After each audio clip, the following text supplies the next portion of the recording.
नमस्कार प्यारे विद्यार्थियों।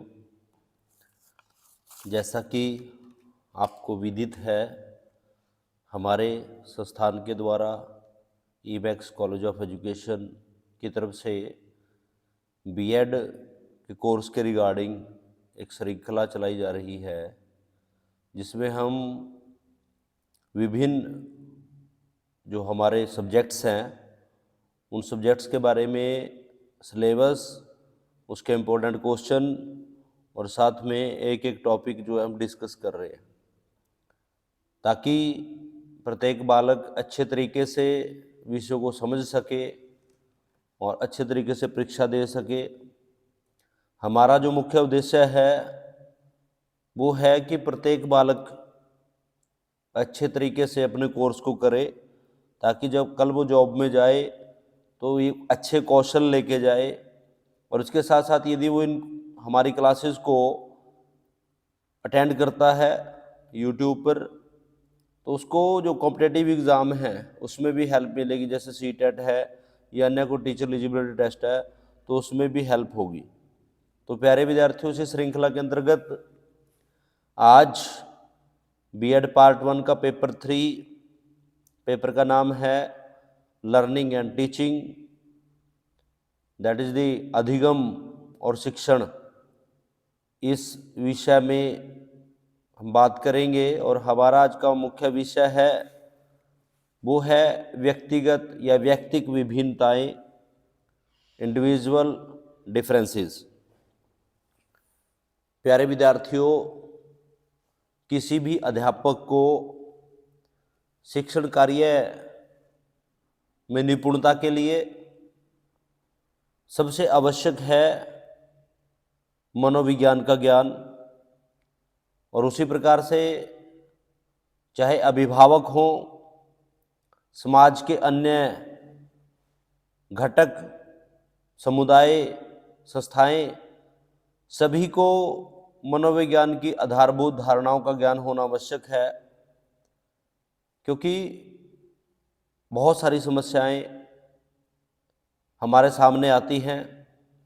वर्तमान समय में हमारा जो वातावरण है वो परिवर्तनशील अधिक हो रहा है, तीव्र गति से चेंजेस आ रहे हैं। चाहे वो वातावरण की तरफ से है, चाहे वो तकनीकी तरफ से है, चाहे वो सामाजिक तरफ से है।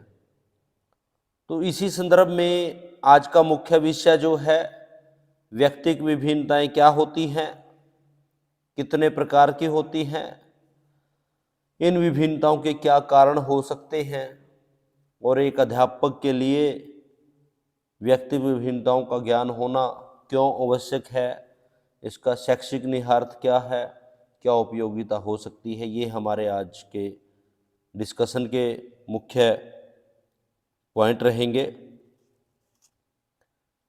कोई भी व्यक्ति, उसके यदि हम व्यक्तित्व की बात करें, पर्सनैलिटी की बात करें, व्यक्तित्व, पर्सनैलिटी, ये क्या होती है, जनसाधारण की भाषा में यदि मैं बात करूं तो कोई भी व्यक्ति इसको ऐसे ही परिभाषित करेगा कि जैसे बिल्कुल ड्रेसिंग सेंस अच्छी हो, टाई लगी हो, उसके पहनावा अच्छा हो और उसके पास विषय की विशेषज्ञता हो, या उसको नॉलेज है, या वो इंग्लिश भाषा जानता है, या कुछ भाषाओं में प्रवीणता है, या गणित में अच्छा ज्ञान रखता है, तो हम कहेंगे कि उस व्यक्ति का व्यक्तित्व है। या जिसकी बॉडी शारीरिक रूप से बिल्कुल हष्ट पुष्ट है, स्वस्थ है, तो हम उसको कहेंगे कि वो उसका व्यक्तित्व है। परंतु मनोवैज्ञानिक दृष्टिकोण से यह व्यक्तित्व की सीमित, नैरो डेफिनेशंस है। व्यक्तित्व को डिफाइन करना वैसे तो एक कठिन कार्य है, क्योंकि मानव की जो प्रकृति है, जो नेचर है, वो चेंजेबल है। It is a dynamic, man is not the constant. और यदि मैं बात करूं, man is the product of heredity and environment. मानव जो है वो दो तत्वों का उत्पाद है। दो तत्व हैं, मानव दो तत्वों का उत्पाद है, एक है वंशानुक्रम यानी हेरिडिटी और दूसरा है वातावरण। दूसरा है वातावरण, सेकंड इज इन्वायरमेंट, वातावरण। वातावरण ये दो ऐसे फैक्टर हैं जो किसी भी व्यक्ति के व्यक्तित्व को निर्धारित करते हैं, डिटरमिन करते हैं, हेरिडिटी एंड इन्वायरमेंट। व्यक्ति इन दो फैक्टर्स को लेके अपने वातावरण में, अपने आसपास के माहौल में कैसे समायोजित होता है, कैसे एडजस्टेड होता है, वही व्यक्तित्व है।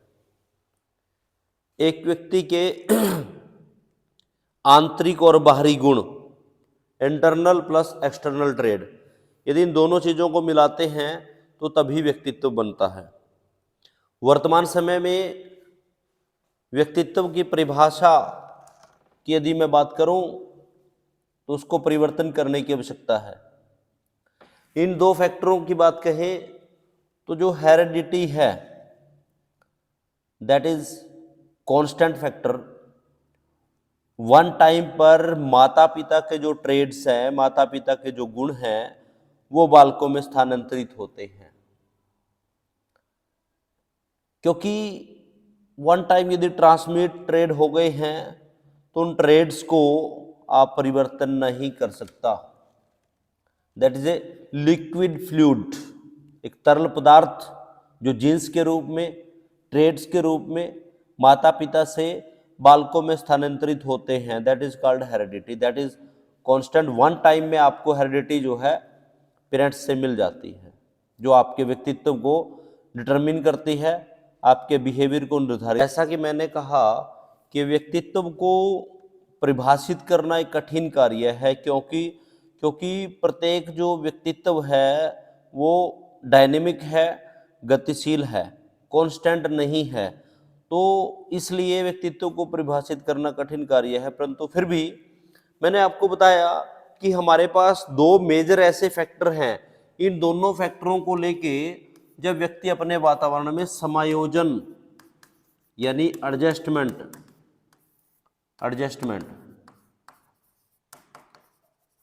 करता है तो वो उसकी व्यक्तित्व है। मैंने आपको बताया जो आपकी हेरिडिटी है that is constant factor. One time पे आपको हेरिडिटी आपके पेरेंट्स से मिल जाती है, जो जीन्स है, जो ट्रांसमिट होते हैं, जो गुण हैं, वो वन टाइम पे आपको मिल जाते हैं। But major factor is here that is the environment. जिस प्रकार का आपको वातावरण मिलता है उसी प्रकार से आपका व्यक्तित्व विकसित होता है। यहाँ ये बात जानना मुख्य है कि यदि हम शरीर की भौतिक विशेषताओं की बात करें, फिजिकल कैरेक्टरिस्टिक की बात करें, तो भौतिक विशेषताएं जैसे शरीर का आकार, भार, आंखों का आकार, उनका कलर, बालों का रंग, व्यक्ति के व्यक्तित्व की हाइट उसकी, तो जो शारीरिक संरचना है उसका मुख्य जो निर्धारक फैक्टर है that is the main determine factor that is heredity, वंशानुक्रम। कई बार आपने देखा होगा कि जैसे माता पिता वैसे बालक। माता पिता अच्छे हैं, हेल्थी हैं, तो बालकों में भी उसी प्रकार की प्रवृत्ति पाई जाती है। माता पिता में कुछ प्रॉब्लम्स हैं, हेल्थ से रिलेटेड हैं, अन्य को टेम्परामेंट है, इमोशन की प्रॉब्लम है, हाइपरटेंशन एक्टिविटी है, बहुत सारे जो फिजिकल ट्रेड्स या मेजर ट्रेड्स हमारे व्यक्तित्व के वो हेरिडिटी से डिटरमिन होते हैं। और यदि माता पिता में हैं तो ज़्यादा चांसेस होते हैं कि पेरेंट्स में भी वो उसी प्रकार से जो है ट्रांसमिट होते हैं, बच्चों में भी पेरेंट्स से ट्रांसमिट हो जाते हैं। परंतु दूसरी तरफ हम बात करते हैं वातावरण की। वातावरण, माहौल, इन्वायरमेंट जिस प्रकार का होता है वो हमारे व्यक्तित्व को बहुत अधिक प्रभावित करता है। यहाँ एक बात है परवरिश की, पेरेंटिंग स्टाइल की। वर्तमान समय में इस बात पर बहुत ध्यान देने की आवश्यकता है। माता पिता का घर का माहौल, समाज का माहौल, और हमारे जो साधन हैं जिनसे हम जुड़े हुए हैं उनका इन्वायरमेंट, ये सभी के सभी फैक्टर हमारे बिहेवियर को अफेक्ट करते हैं।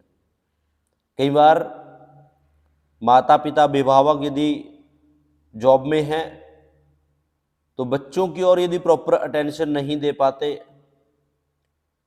तो वो व्यवहार बालकों का प्रभावित होता है। तो बालक किसी न किसी रूप से, संवेगात्मक रूप से, बौद्धिक रूप से, मानसिक रूप से या सामाजिक रूप से पिछड़ जाते हैं। और ये प्रभाव हमें सडन, अचानक दिखाई नहीं पड़ता, क्योंकि जब बिहेवियर में चेंज होता है that is not a sudden process. एक साथ की प्रक्रिया नहीं है, एक अचानक प्रक्रिया नहीं है।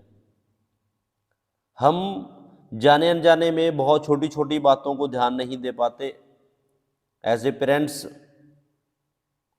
हम केवल और केवल अपने कार्य, अपने उत्तरदायित्व की ओर बढ़ते हैं, परंतु सबसे बड़ा उत्तरदायित्व बालकों का परवरिश करना है।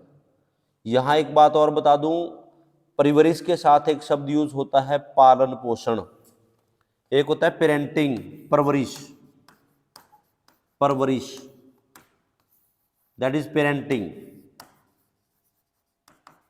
और दूसरा है पालन पोषण, पालन पोषण,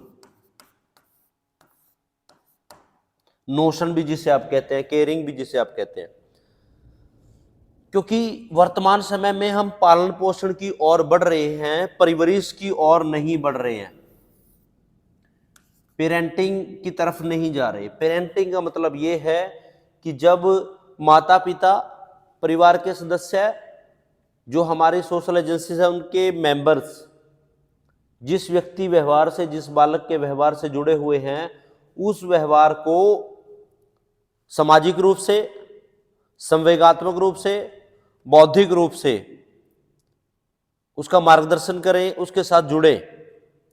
क्योंकि आजकल हर एक माता पिता चाहता है कि उसका बच्चा जो है कामयाब हो। कामयाबी का मतलब क्या है? कामयाबी केवल जॉब प्राप्त करना नहीं है, कामयाबी केवल मार्क्स लेना नहीं है। कामयाब तभी होता है जब व्यक्ति और बालक निर्णय लेने, चिंतन करने, परिस्थितियों में एडजस्टमेंट होना सीख लेता है, वो व्यक्ति, वो बालक कामयाब है। परंतु वर्तमान समय में ये चीजें नहीं हो रही। हम पालन पोषण की ओर बढ़ रहे हैं। पालन पोषण का अर्थ है कि हम बालकों को साधन दे रहे हैं, वस्तुएं दे रहे हैं, फीस दे रहे हैं, अधिक से अधिक चीजें उनको उपलब्ध करा रहे हैं। तो जैसे जैसे हम पालन पोषण की ओर बढ़ रहे हैं, साधन और वस्तुओं से बच्चों को जोड़ रहे हैं, फीस से, धन से उनको जितनी ज्यादा मदद कर रहे हैं, तो कहीं ना कहीं ये चीज हमसे मिस हो रही है, परवरिश, पेरेंटिंग। क्योंकि परवरिश में एक इमोशन का भाव है, फीलिंग का भाव है। माता पिता अपने संस्कार, उनसे बातचीत करना, उनकी समस्याओं को समझना, उनके फीलिंग्स को एक्सेप्ट करना, उनके साथ डील करना, उनके साथ खेल खेलना, उनकी जो पर्सनल भाव है उनको एक्सेप्ट करना, उनको डायरेक्शन देना, मार्गदर्शन देना, ये चीजें जरूरी हैं। इस प्रकार के वक्तव्य होना बहुत आवश्यक है, परंतु वर्तमान समय में इसका अभाव है और ये प्रभाव हमको भविष्य में देखने को मिलता है। कोई भी व्यवहार जिसको आप शेपिंग देते हैं, जिसको निर्देशित करते हैं, जिसको आप कुछ बनाना चाहते हैं, वो सडन का रिजल्ट नहीं होता।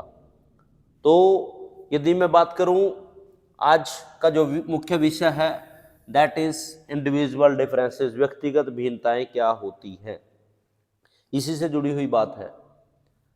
कोई भी दो व्यक्ति एक समान नहीं होते, उनमें अंतर पाया जाता है। और ये अंतर शारीरिक रूप पे भी हो सकता है, मानसिक रूप से भी हो सकता है, सामाजिक रूप से भी हो सकता है, संवेगात्मक रूप से भी हो सकता है। तो जब दो व्यक्तियों में भिन्नता का स्तर शारीरिक, मानसिक, संवेगात्मक होता है, तो इस प्रकार के भिन्नता को, इस प्रकार के डिफरेंसेस को इंडिविजुअल डिफरेंसेस कहा जाता है। वर्तमान समय में हमारी शिक्षण व्यवस्था की सबसे बड़ी विडंबना यही है, एक अध्यापक व्यक्तिगत तौर से सोचता है और प्रत्येक अध्यापक का एक लक्ष्य उद्देश्य रहता है कि जो मैं चीज़ शिक्षण कार्य में प्रयोग करूं, जिस भी साधनों का प्रयोग करूं, जिस भी प्रकार से अनुदेशन में दे रहा हूं, इंस्ट्रक्शन दे रहा हूं, प्रत्येक बालक उनको समझ जाए और उसी प्रकार से अनुक्रिया करे जैसे मैं चाहता हूं। परंतु अध्यापक को सोचना पड़ेगा, प्रत्येक बालक भिन्न है, सोचने की क्षमता भिन्न है, तार्किक क्षमता भिन्न है, धारणाओं को समझने की क्षमता भिन्न है। तो सभी बालकों को एक ही प्रकार के अनुदेशन देने की प्रक्रिया से हम सोचते हैं कि समझाएं, उनको चीज़ें याद हो जाएं, धारणाओं को समझ जाएं, तो ऐसा नहीं हो सकता। इसी प्रकार से अभिभावकों को भी व्यक्तिगत भिन्नताओं का ज्ञान होना बहुत ही आवश्यक है। अभिभावक अपने बालकों की तुलना या तो बालक के विभिन्न स्तरों पे करते हैं, गणित की होगी, उसकी इंग्लिश की होगी, अन्य विषयों से होगी, उसमें नंबर कम है, उसमें ज़्यादा है तो क्यों आए। हिंदी में 50% है, मैथ में 60% है, इंग्लिश में 40% है, ऐसा क्यों आया। बच्चों से प्रश्न दाग देंगे बार बार।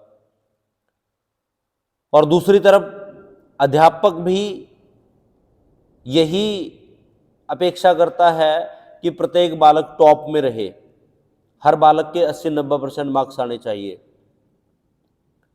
तो इस प्रकार चाहे वो अध्यापकों का दृष्टिकोण है, चाहे वो अभिभावकों का दृष्टिकोण है, उसमें परिवर्तन करने की आवश्यकता है। हमने कहीं ना कहीं बालकों की योग्यताओं को जांचना है, क्षमताओं को पहचानना है, उनकी फीलिंग्स, उनकी इमोशंस को आइडेंटिफाई करके पहचान के उनको मार्गदर्शन देना है। क्योंकि चिंतन शक्ति का विकास करना पड़ेगा, थिंकिंग करनी पड़ेगी। छोटी छोटी बातें हैं जो हम अनजाने में उनको इग्नोर कर देते हैं। बालकों को डांट दिया, तुम्हारे 90% आए तो टॉप कौन आया क्लास में, फलां आया, उसके कैसे आ गए, आपके क्यों नंबर ज़्यादा नहीं आए। दूसरी बात, कहीं ना कहीं जाने अनजाने में परिवार के जो झगड़े हैं, परिवार की जो परिस्थितियां हैं, हमारी पति पत्नी की एज ए पेरेंट्स किस प्रकार की इंटरेक्शन है, किस प्रकार का बॉन्ड है, किस प्रकार के हमारे कल्चर हैं, वो फैक्टर भी बालकों के व्यक्तित्व पर प्रभाव डालते हैं। तो इस प्रकार व्यक्तिगत भिन्नताएं क्या हैं? ऐसी भिन्नताएं जो एक व्यक्ति को दूसरे व्यक्ति से शारीरिक रूप से, मानसिक रूप से, संवेगात्मक रूप से भिन्न करती हैं, उन्हें व्यक्तिगत विभिन्नताएं कहते हैं। कोई भी दो व्यक्ति एक जैसे या एक समान नहीं है। उनमें इन स्तरों पर शारीरिक, मानसिक, बौद्धिक, संवेगात्मक कहीं ना कहीं पर भिन्नता पाई जाएगी। हर एक व्यक्ति का सोचने का तरीका अलग है, कल्पना शक्ति का तरीका अलग है, उसकी शारीरिक क्षमताएं अलग हैं। तो इस प्रकार जब विभिन्न विशेषताओं के आधार पर व्यक्तियों में, बालकों में भिन्नताएं पाई जाती हैं, इन भिन्नताओं को ही व्यक्तिगत भिन्नताएं कहा जाता है। एक बड़ी अच्छी डेफिनेशन है, B.F. स्किनर ने दी है। B.F. स्किनर एक साइकोलॉजिस्ट हैं जो कि व्यवहारवाद से जुड़े हुए हैं, बिहेवियरलिस्टिक। अब यहाँ प्रश्न ये उठता है, व्यवहारवाद क्या है? एक ऐसी मनोविज्ञान की धारणा जो हमारे व्यवहार को बाहरी तत्वों से निर्देशित करती है, जो कहती है कि हमारा जो व्यक्तित्व है वो इन्वायरमेंट के फैक्टर से डायरेक्टेड होता है। That is called behaviourism. तो B.F. स्किनर एक मनोविज्ञानी हुए हैं जिन्होंने इंडिविजुअल डिफरेंसेस, व्यक्तिगत भिन्नताओं की परिभाषा दी। व्यक्तिगत भिन्नताओं में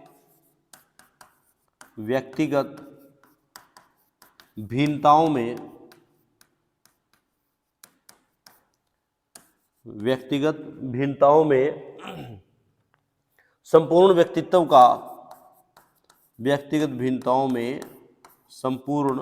व्यक्तित्व का व्यक्तिगत विभिन्नताओं में संपूर्ण व्यक्तित्व का कोई भी पहलू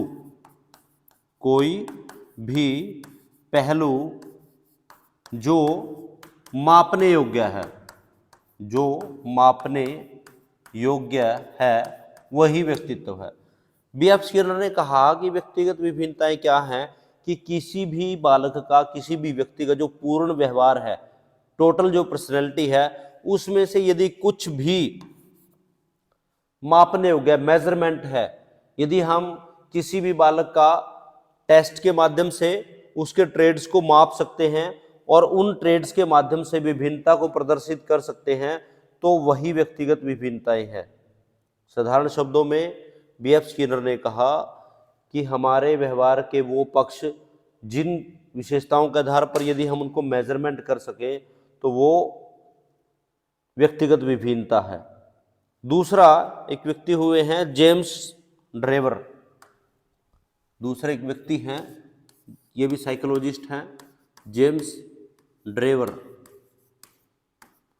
जेम्स ड्रेवर ने क्या कहा, एक व्यक्ति अपने समूह के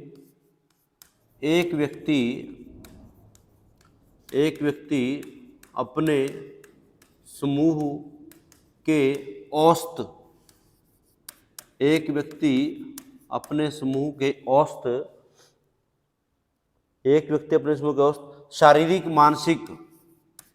शारीरिक फिजिकल, मानसिक मेंटल या इंटेलेक्चुअल, एक व्यक्ति अपने समूह के औसत शारीरिक मानसिक गुणों से जो भिन्नता रखता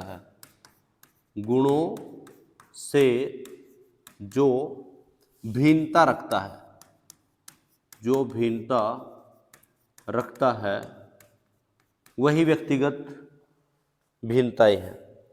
जेम्स ड्रेवर ने कहा कि एक व्यक्ति अपने समूह के, यानी एक समूह का मतलब क्या है कि एक समाज का समूह हो सकता है, एक कक्षा का समूह हो सकता है, एक परिवार का समूह हो सकता है। तो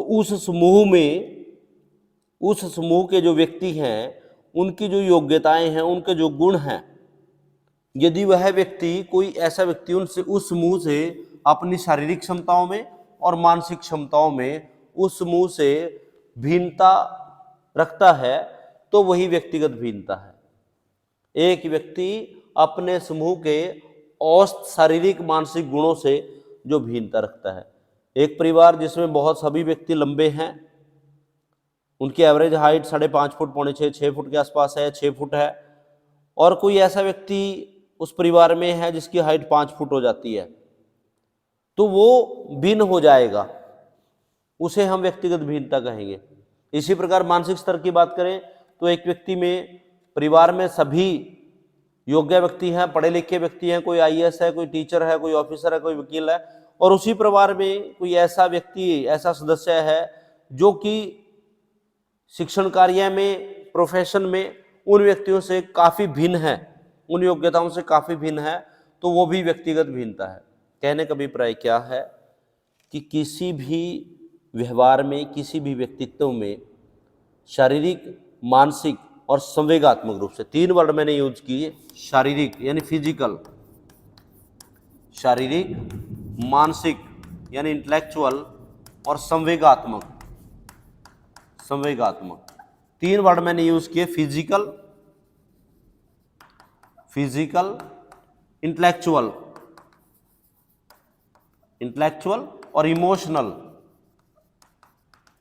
इन 3 पहलुओं पर एक व्यक्ति दूसरे से भिन्न होता है। इन विशेषताओं को लेकर जब एक व्यक्ति, एक बालक दूसरे बालक से भिन्न होता है, तो उसे हम व्यक्तिगत भिन्नताएं या इंडिविजुअल डिफरेंसेस कहते हैं। साधारण शब्दों में फिर से, इस समाज में, इस संसार में कोई भी 2 व्यक्ति एक समान नहीं होते। प्रत्येक व्यक्ति की अपनी क्षमताएं हैं, अपनी योग्यताएं हैं। एक व्यक्ति दूसरे व्यक्ति से भिन्न है। दूसरी तरफ एक व्यक्ति स्वयं में भी भिन्न है। 2 बातें हैं, एक व्यक्ति दूसरे से भिन्न है, लेकिन एक व्यक्ति स्वयं भी भिन्न है। एक व्यक्ति के व्यवहार की अलग अलग एस्पेक्ट है, सोचने की क्षमता अलग है। एक बालक आपने देखा होगा कि वो एक विषय में निपुण है, दूसरे विषय में निपुण नहीं है। यह भी व्यक्तिगत एक व्यक्ति की इंट्रा इंडिविजुअल डिफरेंसेस से कहेंगे, जब एक व्यक्ति स्वयं की विशेषताओं में भिन्नता प्रदर्शित करता है और एक व्यक्ति जब दूसरे व्यक्ति की तुलना में भिन्न होता है तो उसे कहते हैं इंटर इंडिविजुअल डिफरेंसेस। तो इस प्रकार व्यक्तिगत विभिन्नताएं क्या है? जब दो व्यक्ति एक समान नहीं है, उनके व्यक्तित्व में, उनके व्यवहार में, इन योग्यताओं के आधार पर शारीरिक मानसिक में अंतर पाया जाता है तो उसे ही इंडिविजुअल डिफरेंसेस या व्यक्तिगत भिन्नताएं हम कहते हैं। अब मुख्य प्रश्न ये है कि व्यक्तिगत विभिन्नताएं क्यों पाई जाती हैं?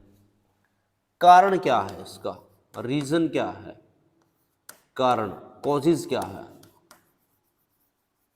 कॉजेज क्या है? ऐसा क्या है कि दो व्यक्ति एक समान क्यों नहीं होते? सबसे पहला कारण है वंशानुक्रम। वंशानुक्रम, हेरिडिटी।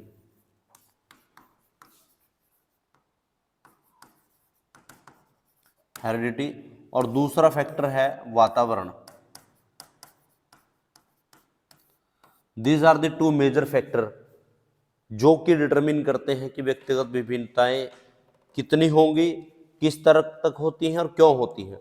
मैंने पहले बता दिया आपको कि जैसे माता पिता के गुण होते हैं, जो माता पिता के ट्रेड्स होते हैं वो बालकों में ट्रांसमिट होते हैं।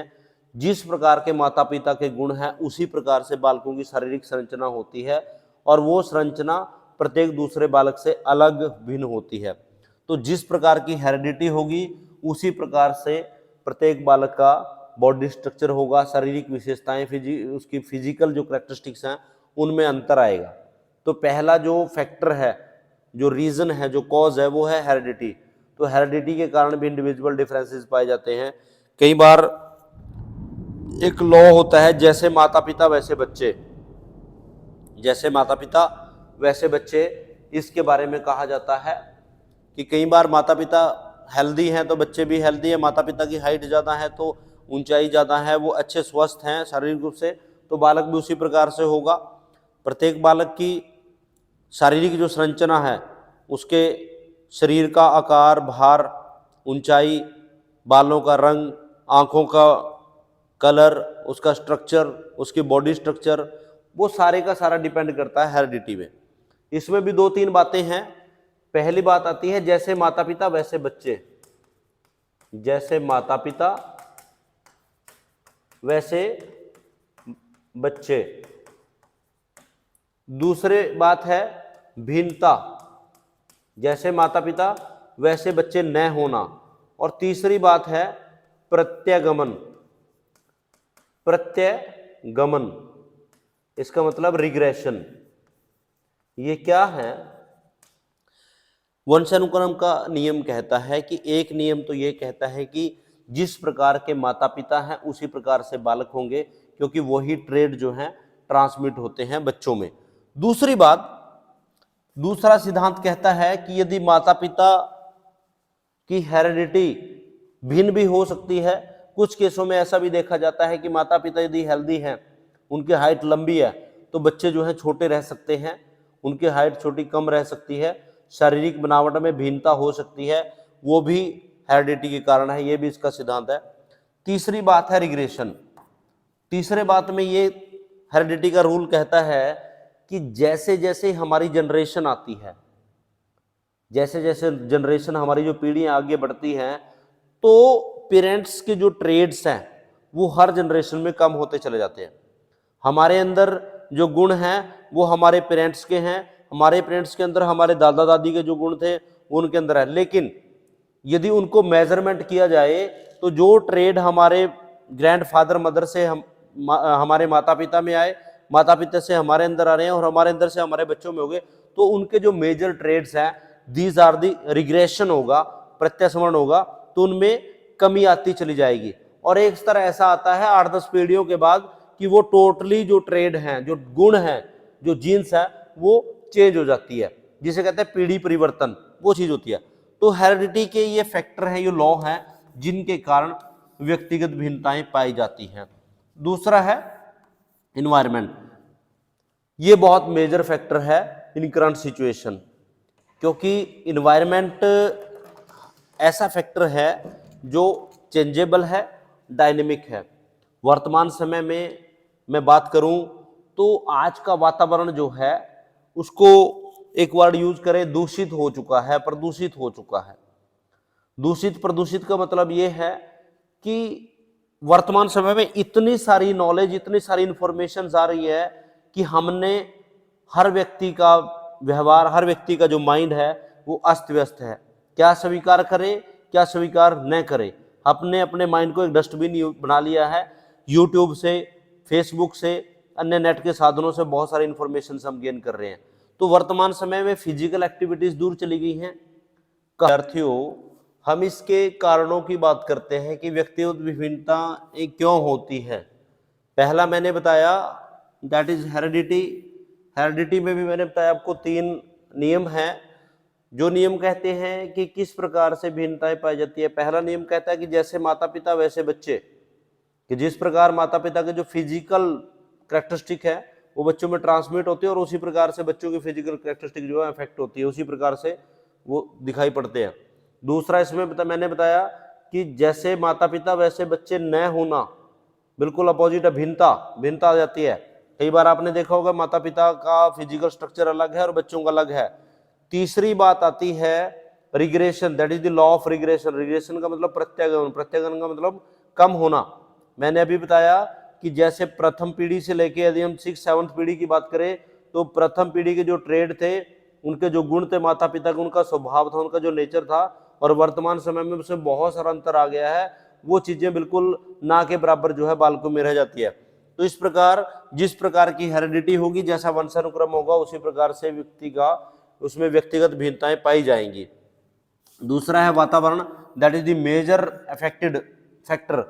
बहुत मुख्य कारण है, इन्वायरमेंट जो है हमारे व्यक्तिगत विभिन्नताओं को इफेक्ट करता है। जन्म से पहले जैसे ही माता पिता बच्चे को, जो माता जो है बच्चे को कंसीव करती है, बच्चा जो है माता के गर्भ में आता है, वहां से लेकर और जब तक उसकी मृत्यु होती है, एनवायरनमेंट ऐसा फैक्टर है जो बहुत ज्यादा इफेक्ट डालता है।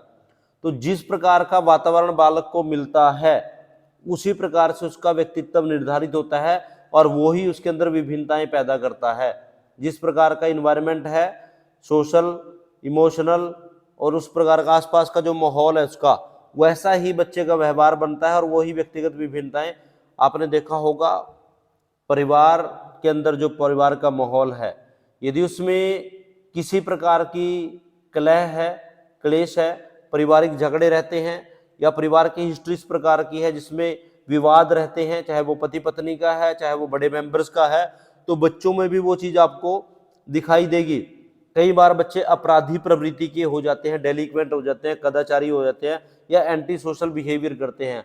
उसका रीजन भी यही होता है क्योंकि जिस प्रकार का वातावरण है उसी प्रकार का प्रोडक्ट जो है बच्चे के बिहेवियर में दिखाई देता है। मैंने अभी बताया वर्तमान समय में बालकों का व्यवहार जो है डाइवर्ट हो रहा है।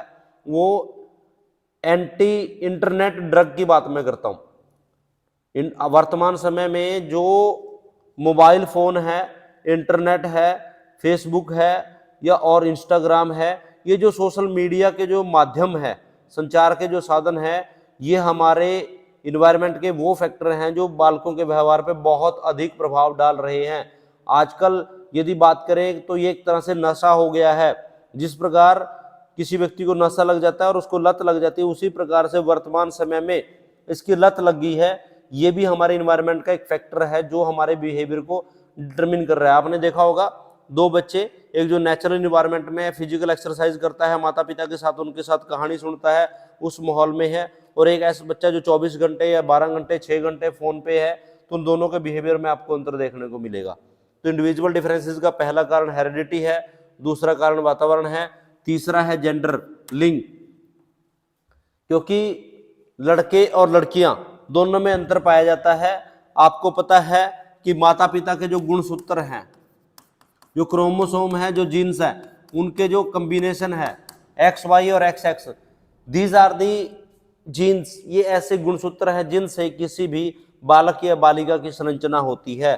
तो यदि जो लिंग जो फैक्टर है वो भी इंडिविजुअल डिफरेंसेस को क्रिएट करता है। लड़कियां लड़कियों जैसा व्यवहार करेगी और लड़के लड़कों जैसा व्यवहार करेगी, तो व्यक्तिगत विभिन्नताओं का जो नेक्स्ट फैक्टर है दैट इज जेंडर।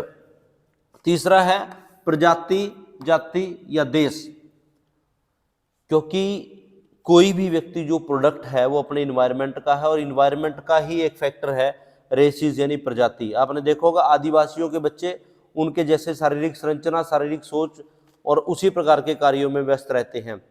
जिस प्रकार का व्यक्ति की प्रजाति है, रेस है, उसकी जाति प्रजाति है, उसकी संरचना, उसकी परंपराएं हैं, आसपास का समाज है, वो भी बालक के व्यक्तिगत विभिन्नताओं निर्धारण करता है। भारत विभिन्नताओं में एकता का देश है, तो भारत में अलग अलग क्षेत्रों में अलग अलग प्रकार के व्यक्ति पाए जाते हैं, उनकी विशेषताएं भी वैसी ही हैं।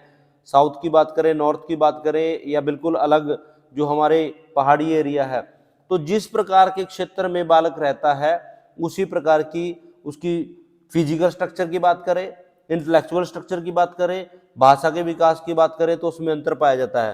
तो तीसरा फैक्टर है रेसिस यानी प्रजाति, जाति या कोई कंट्री, उस देश की भौगोलिक कंडीशंस किस प्रकार की हैं, उस देश की आर्थिक परिस्थितियां किस प्रकार की हैं, तो किस प्रकार का कोई देश का माहौल है वो भी व्यक्तिगत विभिन्नताओं निर्धारित करता है। नेक्स्ट फैक्टर है आयु, एज। एज जो फैक्टर है वो भी व्यक्तिगत विभिन्नताओं को निर्धारित करता है। जैसे जैसे बालक का विकास होता है उसकी प्रत्येक विकास की अवस्था में भिन्नताएं अलग अलग होती हैं।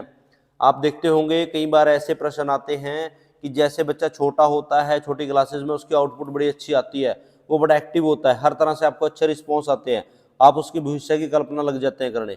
लेकिन धीरे धीरे जैसे वो लाइफ में आगे बढ़ता है, बहुत सारे चेंजेस आते हैं, बहुत सारे परिवर्तन आते हैं। तो इस प्रकार आयु जो है वो भी व्यक्तिगत विभिन्नताओं को निर्धारित करता है। एक बड़ा बच्चा, एक छोटा बच्चा है, तो आपकी लर्निंग को भी इफेक्ट करता है। आप क्या बात है कि एक एज पे जाने के बाद आपकी लर्निंग कैपेसिटी कम हो जाती है, आपका आईक्यू लेवल कम हो जाता है, और एक टाइम होता है जब आप पीक टाइम पे होता है, हर चीज़ को याद कर सकते हैं, हर चीज़ को रिकॉल कर सकते हैं। तो एज का जो फैक्टर है वो भी व्यक्तिगत विभिन्नताएं क्रिएट करता है। और इसी के साथ है दूसरा बुद्धि। बुद्धि की मैं बात करूं, इसमें एक शब्द यूज होता है IQ, that is intelligence, intelligence quotient, intelligence quotient यानी बुद्धि लाब्धी, हिंदी का वर्ड है बुद्धि लाब्धी।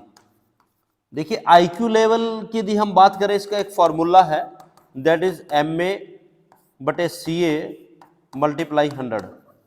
MA means mental as, CA means chronological S multiply 100। MA का मतलब है किसी भी बालक की वास्तविक मानसिक आयु, और CA का मतलब है क्रोनोलॉजिकल एज यानी किसी भी बच्चे की वास्तविक आयु मल्टीप्लाई 100। इसको हम इस फार्मूले से किसी भी बच्चे का आईक्यू मेजर कर सकते हैं। अब प्रश्न यहाँ ये आता है कि MA कैसे निकाले। CA तो पता है, कोई बच्चा 10 साल का है, 12 साल का है, उसकी एग्जैक्ट एज पता है, 100 भी हम लगा देंगे, लेकिन मेंटल एज कैसे निकाले। मेंटल की एज क्या होती है, आपके मन की, आपकी बौद्धिक क्षमताएं, जो किसी कार्य को आप कितनी जल्दी रिस्पॉन्स कर रहे हैं, कितनी जल्दी रिकॉल कर रहे हैं, किसी चीज को कितनी जल्दी समझ रहे हैं। कई बार आप देखते होंगे कि माता पिता बच्चे को पढ़ाते हैं और बच्चा इतना इंटेलिजेंट होता है कि वो नेक्स्ट क्लास का भी काम कर लेता है। तो बच्चे, पेरेंट्स क्या कहते हैं, अभिभावक जो है टीचरों से कहते हैं कि इसको एक क्लास जो है आगे प्रमोट कर दीजिए। यदि वो सेकंड में है, आप कहते हैं उसको 4th में कर दो या 3rd में कर दो, एकदम से उसको प्रमोशन दे दो। क्यों? क्योंकि वो बालक जो है नेक्स्ट क्लास का, 3rd या 4th क्लास की जो है उसके अंदर एबिलिटी है कि उन क्वेश्चनों को सॉल्व कर सकता है। तो यहाँ पे मेरा प्रश्न क्या रहेगा कि यदि 3rd क्लास में 8 साल का बच्चा जा रहा है और वो 10 साल के बच्चे का काम करने योग्य है, तो मल्टीप्लाई 100 करेंगे तो उसका आईक्यू जो है हाई आएगा। इसी प्रकार कुछ ऐसे बच्चे होते हैं, जैसे बच्चे की एज तो 12 साल है, लेकिन वो 12 साल की क्लास का काम नहीं कर पा रहा, उसकी बौद्धिक क्षमताएं उतनी नहीं है, कर दिया वो 8th क्लास में, लेकिन काम कर रहा है 5th क्लास का, तो यदि उसका आईक्यू मेजर करेंगे तो इस फॉर्मूले से तो वो कम आएगा। तो जिस प्रकार की बुद्धि लाब्धी है, आईक्यू जो है वो अलग अलग रेंज का होता है। नॉर्मल आईक्यू जो है 90 से 110 के बीच में माना जाता है। जो सामान्य श्रेणी के जो बच्चे होते हैं उनका जो बुद्धि लाब्धी औसत जो बच्चों को हम क्राइटेरिया लेकर चले, that is the IQ of 90 to 110, एक 90 से 110 के बीच के बच्चे एवरेज हैं। इससे ऊपर जो जाएंगे वो पॉजिटिव साइड के एक्सेप्शनल हो जाएंगे, गॉड गिफ्टेड है, टैलेंटेड है। ऐसे जैसे बढ़ता चला जाए 110 से 120 इंटेलिजेंट है, 120 से 130 जो है गॉड गिफ्टेड आ जाएंगे, 140 तक। इसी प्रकार जो नीचे जाएंगे वो MR हो जाएंगे, मेंटली रिटार्डेड, मंद बुद्धि कहेंगे। इससे नीचे जैसे अलग अलग कैटेगरीज है। तो जिस प्रकार की बौद्धिक क्षमताएं हैं वो भी व्यक्तिगत विभिन्नताओं को अंतर करती है। कई बालक कक्षा में बड़ी तीव्र गति से तर्क कर लेते हैं, लॉजिक कर लेते हैं। आपने थोड़ा सा प्रश्न पूछ लिया, उससे पहले उनका आंसर तैयार है। लेकिन कुछ ऐसे बालक भी कक्षा में होते हैं कि आप उनको 10 क्वेश्चन बताओगे तो शायद एक ही क्वेश्चन वो रिकॉल कर पाए। या गणित की योग्यताओं की हम बात करें, तर्क शक्ति की बात करें, बौद्धिक योग्यताओं की बात करें, तो इस अवस्था में उनका जो है उत्पाद जो है, उनका आउटपुट जो बड़ा निम्न स्तर का होता है, कुछ बच्चों का बड़ा उच्च स्तर का होता है। तो इसी प्रकार बौद्धिक क्षमता के कारण भी जो है व्यक्तिगत विभिन्नताएं पाई जाती हैं। उसके बाद है शिक्षा या आर्थिक स्तर, क्योंकि कुछ बच्चों को यदि एजुकेशनल माहौल अच्छा मिल जाए, उनका बैकग्राउंड जो एजुकेशन का अच्छा किया जाए, तो उनके अंदर उसी प्रकार की एजुकेशन जो है, विचार अच्छे आएंगे, इन्वायरमेंट अच्छा मिलेगा, तो उस क्षेत्र में आगे बढ़ जाएंगे। लेकिन यदि उनका माहौल एजुकेशन का पिछड़ा हुआ है, उनके उसी प्रकार की धारणाएं बन पाएंगी, वो शिक्षा क्षेत्र में आगे नहीं बढ़ पाएंगे।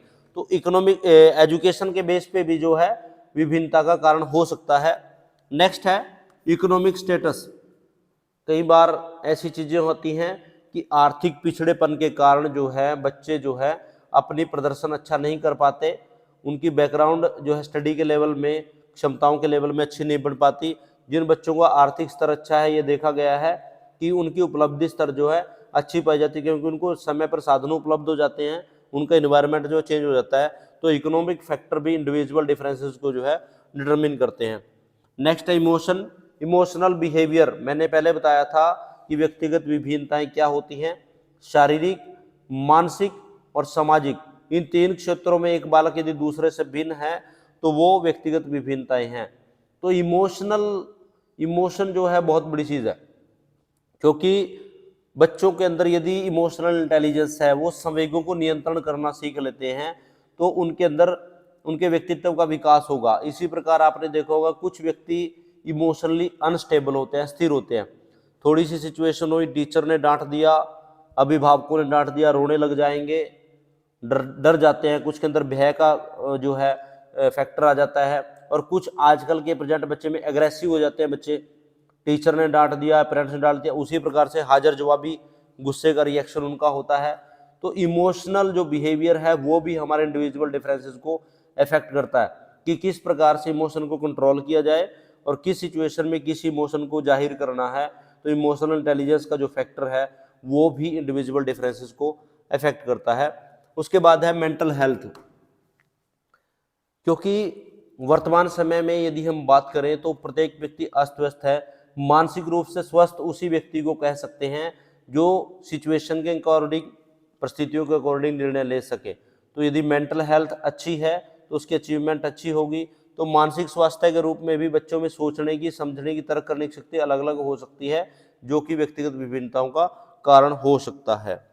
नेक्स्ट हमारा है जो मुख्य बात है वो है प्रकार, व्यक्तिगत विभिन्नताओं के प्रकार। व्यक्तिगत विभिन्नताओं के प्रकार बड़ा अच्छा प्रश्न है। मुख्य तौर पे मैं बात करूं तो मुख्य प्रकार से 2 प्रकार की व्यक्तिगत विभिन्नताएं होती हैं। एक होती है इंटर इंडिविजुअल डिफरेंसेस, दूसरी है इंट्रा इंडिविजुअल डिफरेंसेस। इसका मतलब है स्वयं व्यक्तिगत भिन्नताएं,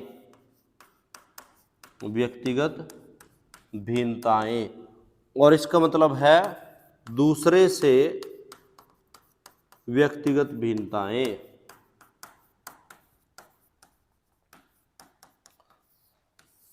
जब आप 2 व्यक्तियों की विभिन्न गुणों के आधार पर, विशेषताओं के आधार पर तुलना करते हैं, उसे कहते हैं इंटर इंडिविजुअल डिफरेंसेस। क्योंकि कोई भी दो बालक, दो व्यक्ति समान नहीं है, चाहे वो शारीरिक रूप से, चाहे वो मानसिक रूप से, बौद्धिक रूप से, सामाजिक रूप से। तो जब उनकी कोई ना कोई विशेषता एक बालक की दूसरे बालक से भिन्न होती है, these are called inter individual differences. जब दो बालकों में, दो व्यक्तियों में व्यवहारिक रूप से उनकी विशेषताओं के आधार पर तुलना करते हैं और उनमें अंतर पाया जाता है, these are called inter individual differences. दूसरे हैं इंट्रा। इंट्रा का मतलब है कि एक व्यक्ति के व्यवहार में, स्वयं के व्यवहार में जब अंतर पाया जाता है। जैसे आप देखते होंगे कुछ बालक भाषा में अच्छे हो सकते हैं, गणित में जो है कमजोर हो सकते हैं। कुछ बालक गणित में अच्छे हैं, भाषा में अच्छे नहीं हो सकते। कुछ बालक जो है शिक्षा के क्षेत्र में एकेडमिक अच्छे हो सकते हैं, नॉन एकेडमिक नहीं अच्छे हो सकते, खेल के मैदान में वो अच्छे नहीं हो सकते।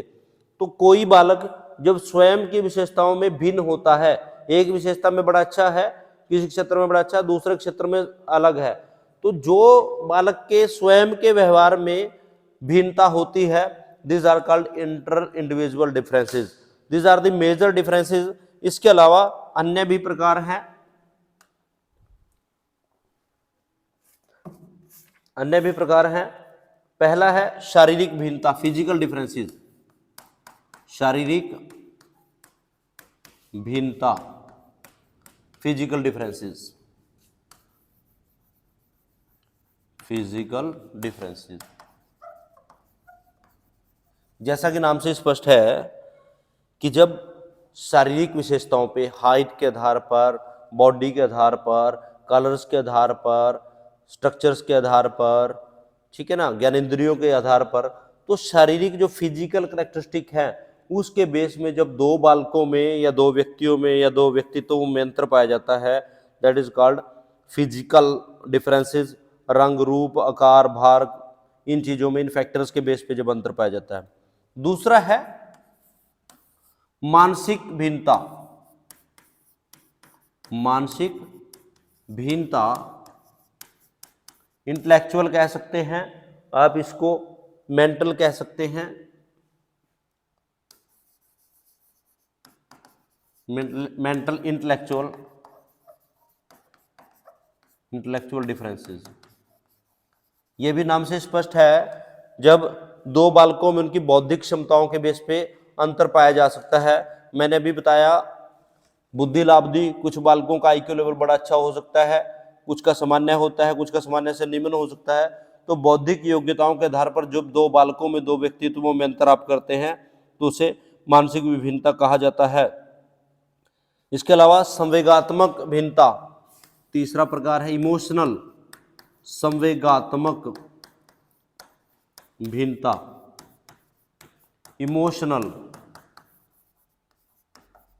Emotional differences. अभी मैंने बताया विभिन्न प्रकार के संवेग बालकों में होते हैं। कुछ बालक संवेगों को नियंत्रण करना सीख लेते हैं, कुछ बालक संवेगों को नियंत्रण नहीं करना सीखते, इमोशनल इंटेलिजेंस। तो जब संवेगों के आधार पर दो व्यक्तियों में, दो बालकों में अंतर किया जाता है तो इसे कहते हैं इमोशनल डिफरेंसेस। कुछ व्यक्ति बड़े हृदय के कठोर होते हैं, छोटी मोटी परिस्थितियों को सहन कर लेते हैं, उसमें वो कोई रिएक्शन नहीं देते। कुछ बालक थोड़ी सी कठिन परिस्थितियां आई उसी में ही अनस्टेबल हो जाते हैं, अस्थिर हो जाते हैं। कुछ व्यक्ति भय में, कुछ बालक भय के माहौल में बड़ी जल्दी डर जाते हैं, टेंशन ले लेते हैं, तनाव में आ जाते हैं। कुछ बालक तनाव में नहीं आते। तो इस प्रकार संवेगात्मक विशेषताओं के आधार पर यदि भिन्नता पाई जाए तो इसे कहते हैं इमोशनल डिफरेंसेस। नेक्स्ट है इंटरेस्ट डिफरेंसेस, रुचि विभिन्नता या विभिन्नताएं, रुचि विभिन्नताएं, इंटरेस्ट डिफरेंसेस। नाम से स्पष्ट है कि जब रुचि के बेस पर, इंटरेस्ट के बेस पे अंतर पाया जाए, कुछ बच्चे किसी फील्ड में इंटरेस्टेड हैं, कुछ बच्चे किसी फील्ड में इंटरेस्टेड हो सकते हैं, कुछ खेल के मैदान में इंटरेस्ट हो सकते हैं, कुछ पढ़ने में इंटरेस्ट हो सकते हैं, कोई गेम में इंटरेस्ट हो सकता है, कोई कला में इंटरेस्टेड हो सकता है। तो बच्चों के इंटरेस्ट के अकॉर्डिंग जब उनके फील्ड के आधार पर जो है, उनकी रुचि के आधार पर अंतर पाया जाए, इस विशेषता के आधार पर डिफरेंस पाया जाए तो उससे कहते हैं इंटरेस्ट डिफरेंसेस। इसको जितना मर्जी करके लेके चले जाएं हम, लर्निंग डिफरेंसेस कह सकते हैं, इसके बाद थॉट डिफरेंसेस कह सकते हैं, कैरेक्टर डिफरेंसेस। जितनी भी प्रकार की किसी व्यवहार की विशेषताएं हैं, यदि उनमें अंतर पाया जाए तो उतने प्रकार की व्यक्तिगत विभिन्नताएं हो सकती हैं।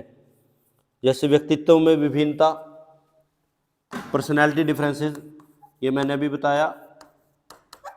व्यक्तित्व में भिन्नता, व्यक्तित्व में भिन्नता दो पहलुओं पे हम कर सकते हैं। दो प्रकार की पर्सनैलिटी मेनली होते हैं, एक होती है इंट्रोवर्ट और एक होती है एक्सट्रोवर्ट। एक व्यक्तित्व होता है अंतर्मुखी और एक व्यक्तित्व होता है बहिर्मुखी। अंतर्मुखी का मतलब होता है कि कुछ व्यक्ति स्वयं से बात करना पसंद करते हैं, अपने आप से बात रखने, अधिक बातचीत नहीं करते, बाहर सोशल नहीं हो पाते, दिस आर कॉल्ड इंट्रोवर्ट।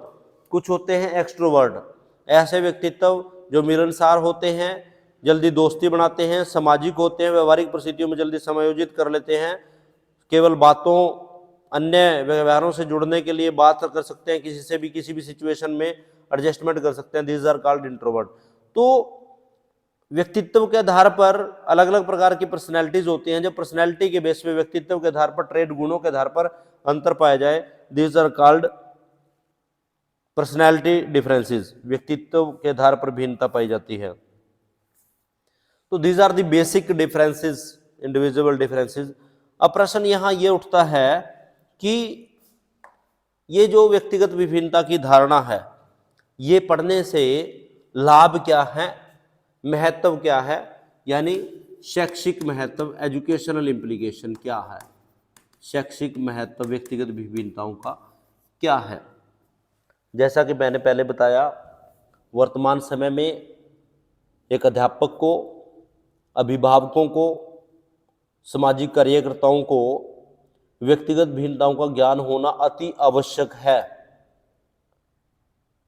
पढ़ना, लिखना और सीखना, ये तीन चीजें हैं, पढ़ना, लिखना और सीखना। पढ़ना लिखना हमारा आज मुख्य उद्देश्य है, सीखना और सिखाने पे हम काम नहीं कर रहे। जबकि प्रत्येक कोई भी कमीशन, कोई भी आयोग, कोई भी हमारा जो शिक्षा के क्षेत्र में फील्ड है, शिक्षाविद है, उन्होंने एक बात कही, सीखना। कोई व्यक्ति सीखता कब है, जब वो अपनी योग्यताओं को, अपने वातावरण को समझता है, या उसको फ्लेक्सिबिलिटी मिलती है, उसको स्वयं को जानने का मौका मिलता है, तब कोई व्यक्ति, कोई बालक सीख पाता है। तो एक टीचर के लिए, अभिभावकों के लिए व्यक्तिगत भिन्नताओं का ज्ञान होना अति आवश्यक है। तो सबसे पहले क्या फायदा है व्यक्तिगत विभिन्नताओं का? शिक्षण नियोजन में सहायता, शिक्षण नियोजन में सहायता, helpful in teaching planning. Teacher का मुख्य उद्देश्य बालकों के व्यवहार से डील करना है, बालकों के व्यवहार से जुड़ के उनकी समस्याओं को पहचानना है। कोई भी टीचिंग तभी इफेक्टिव हो सकती है यदि हम बालकों के व्यवहार को अच्छे तरीके से जांच सकते हैं। बालक क्या चाहता है, उसकी बौद्धिक क्षमताएं कितनी हैं, कहाँ तक वो लर्न कर सकता है, मानसिक स्तर कितना है। तो किसी भी बालक के यदि क्षमताओं को जांचा जाए तो तभी टीचिंग इफेक्टिव हो सकती है।